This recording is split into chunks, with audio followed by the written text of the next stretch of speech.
श्री शिवाय नमस्तुभ्यम। दोस्तों, आप सभी जानते हैं कि 23 मई को 2024 को बैसाख पूर्णिमा पड़ रही है। बैसाख महीने में पड़ने वाली वो पूर्णिमा जिसका बहुत ही बड़ा और विशेष महत्व होता है, और ये पूर्णिमा पूरे साल में सिर्फ एक दिन ही आती है। और दोस्तों, आप सभी लोग जानते हैं कि इस बैसाख महीने का अगर सबसे बड़ा कोई उपाय है तो वो है मिट्टी के कलश वाला उपाय। ये मिट्टी के जल वाला उपाय है। तो दोस्तों, इस बैसाख महीने के आखिरी दिन, मतलब जिस दिन पूर्णिमा की बैसाख पूर्णिमा पड़ेगी, इस दिन आप लोगों को इस मिट्टी के जल वाला उपाय ज़रूर करना है।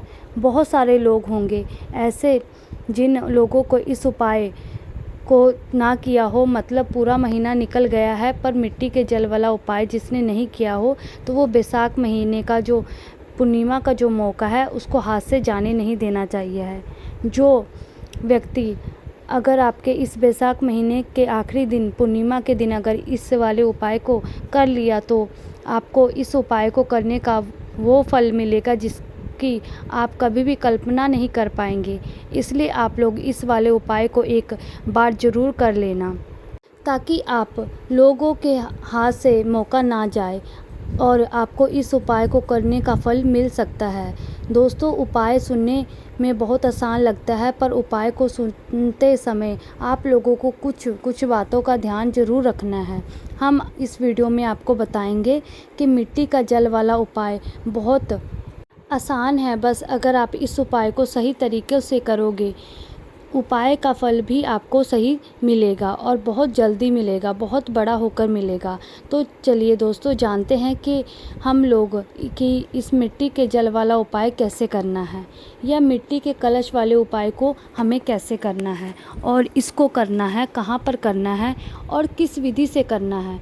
तो सबसे पहले जो बड़ी चीज़ आती है दोस्तों, ये कि इस मिट्टी के कलश वाले उपाय को किसको करना है। तो देखो, ये वाले जो सभी उपाय हैं, ये जो हमारे घर की माताएं बहनें होती हैं, जो बड़ी होती हैं, वही माताएं बहनें इस उपाय को कर सकती हैं। पर किसी कारणवश अगर आपके घर में माताएं बहनें उपस्थित नहीं हैं या वो ये उपाय नहीं कर सकती हैं, तो घर का जो बड़ा व्यक्ति पुरुष होता है वो भी इस उपाय को कर सकता है। सुबह के समय करना है या शाम के समय करना है। तो देखो, आपको सिर्फ और सिर्फ सुबह के समय ही करना है, शाम के समय नहीं करना है। सुबह सुबह जितना जल्दी हो सके उतना जल्दी आप इस उपाय को कर सकते हैं, या 11-12 बजे से पहले आप इस उपाय को कर लीजिएगा। किसी कारणवश लेट हो गया तो 12 बजे से पहले ज़रूर कर लीजिएगा, आपको उपाय का फल ज़रूर मिलेगा। उसके बाद में दोस्तों, इस मिट्टी के कलश वाले उपाय को हमें करना कहाँ पर है, तो सीधी सी बात है, शिव जी के मंदिर में जाकर करना है। ये वाला उपाय आपके घर पर नहीं होगा, इसलिए इस बात का आप लोग विशेष रूप से ध्यान रखना। उसमें दोस्तों, अब आप यहाँ बात आती है कि इस मिट्टी के कलश वाला उपाय, इस मिट्टी के जल वाले उपाय को करने की विधि क्या है, हमें कैसे ये जल को तैयार करना है, इस जल को कहाँ पर रखना है, कितने समय तक रखना है। अभी तक लोगों के मन में बहुत सारे प्रश्न उपस्थित हो गए होंगे इस उपाय को लेकर के, और कहीं ना कहीं लोगों के मन में ये बात चल रही है कि अगर हमें उपाय से मतलब कोई गलती हो गई तो हमें उपाय का फल नहीं मिलेगा। अब तो हमारे पास उपाय को करने का आखिरी मौका है, क्योंकि महीने के बाद इस उपाय को करने का उतना फल नहीं मिलेगा।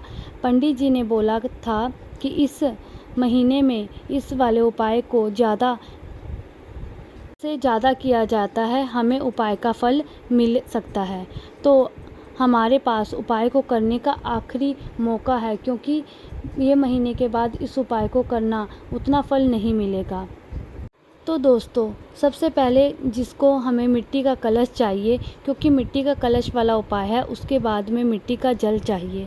मिट्टी का जल वाला उपाय है तो सीधी सी बात है दोस्तों, इस उपाय में हमको एक ऐसा पात्र चाहिए, मिट्टी के पात्र के अंदर जो कि मिट्टी का हो, तभी उसके अंदर हम जल भर सकते हैं।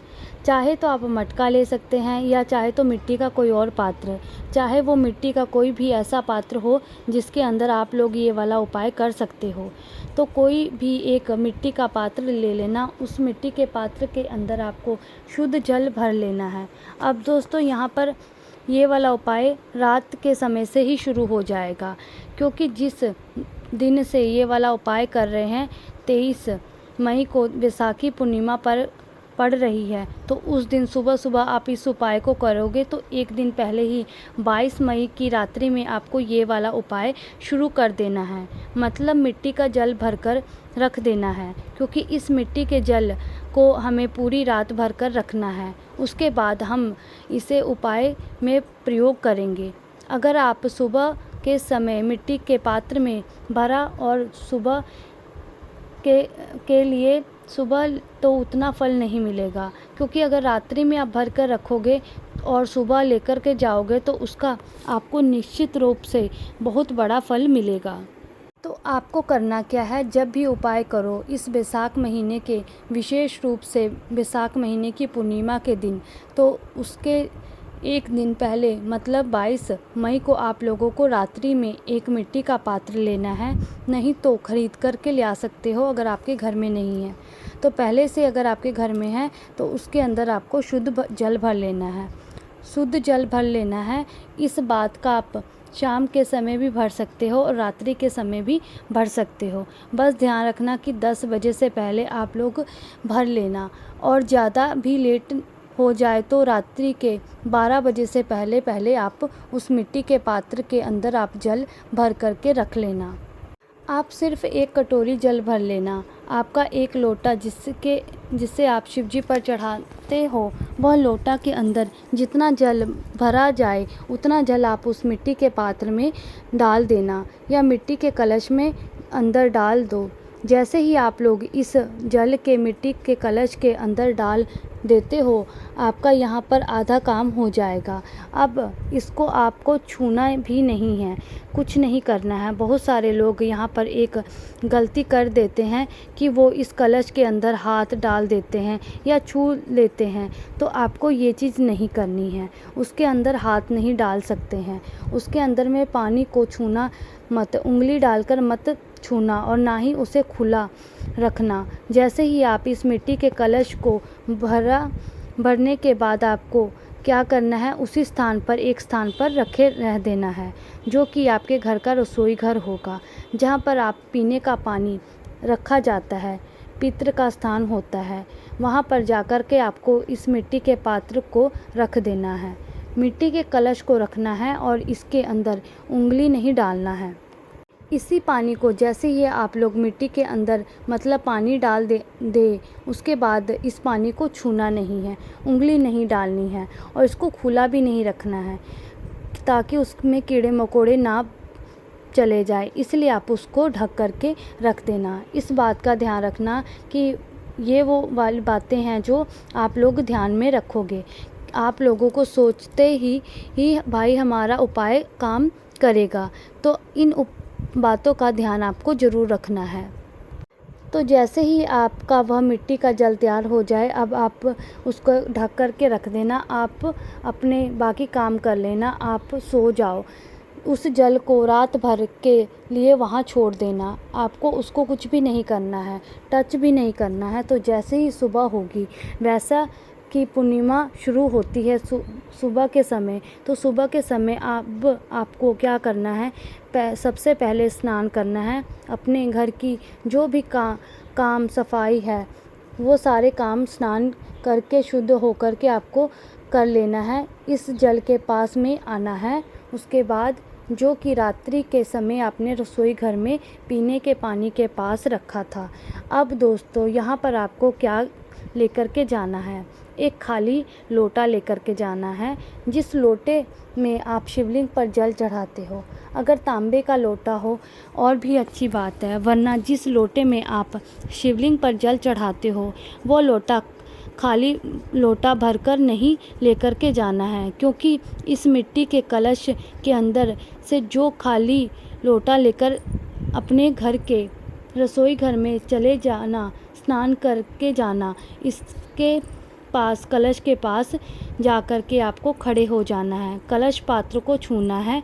इस बात का आपको ध्यान रखना है कि वो खाली लोटा लेकर जैसे ही आते हैं उसके ऊपर आपको तो आपने मिट्टी के पात्र पर जो चीज़ रखी हो उसको हटा करके मिट्टी के कलश के अंदर, जिस भी पात्र के अंदर, चाहे वो दिया ही क्यों ना हो, वो मिट्टी का उसके ऊपर, मतलब उसके अंदर में आप जल अपने लोटे के अंदर डाल लेना। जो मिट्टी के पात्र में आपने जल रखा हुआ है उस जल को आप अपने लोटे में डाल लेना।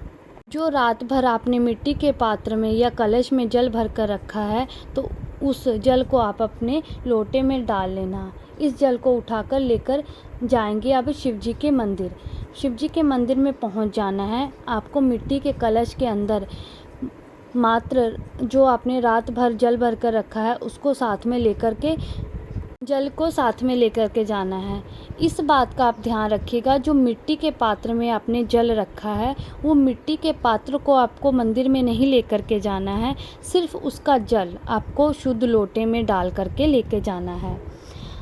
अपने साथ में खाली लोटा लेकर के जाओगे और उसमें जल भर करके जो आपने रात भर रखा हुआ है वो उसमें जल भर लेना, जो खाली लोटे में, और उसको आपको शिव जी के मंदिर में लेकर के पहुंच जाना है।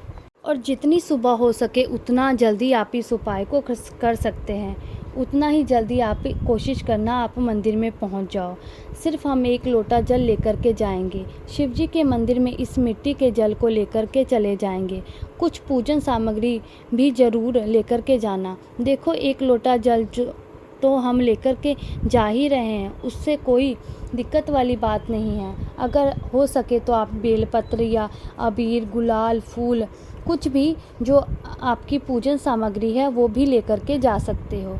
अगर दिए जलाना है तो वो भी आप लेकर के जा सकते हो, वो आपकी मर्जी है। पूजन सामग्री कुछ थोड़ी बहुत सामग्री ज़रूर लेकर के जाना। सीधा शिव जी के मंदिर पहुंच जाना। शिव जी के मंदिर में जैसे ही जाते हो वहाँ पर जल मत चढ़ाने लग जाना।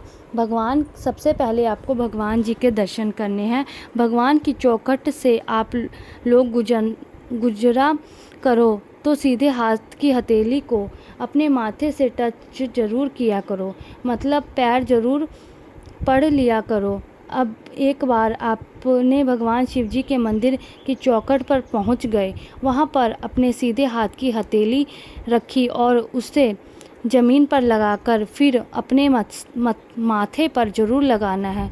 उसके बाद ही अंदर जाना है। फिर अंदर प्रवेश करने के जाते ही आपको जल नहीं चढ़ाना है। पहले भगवान से प्रार्थना करनी है, 1-2 मिनट उन्हें देखना है, निहारना है, और फिर उसके बाद शिवलिंग के पास आकर के आपको बैठ जाना है। उपाय में सबसे पहले आपको जाकर के उपाय करना नहीं है। आपको जो भी पूजन सामग्री आप लेकर के आए हो, पहले शिव जी के पास बैठ कर के उनकी पूजा अर्चना करनी है। जल को आपको सीधा शिवलिंग के ऊपर चढ़ाना है।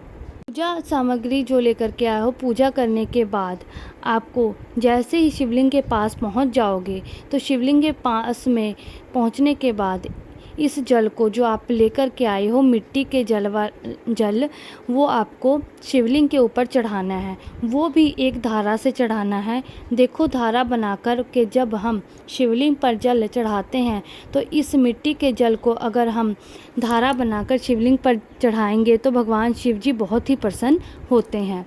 तो उससे लोटे में एक धारा बनाकर शिवलिंग के ऊपर आप चढ़ा देना।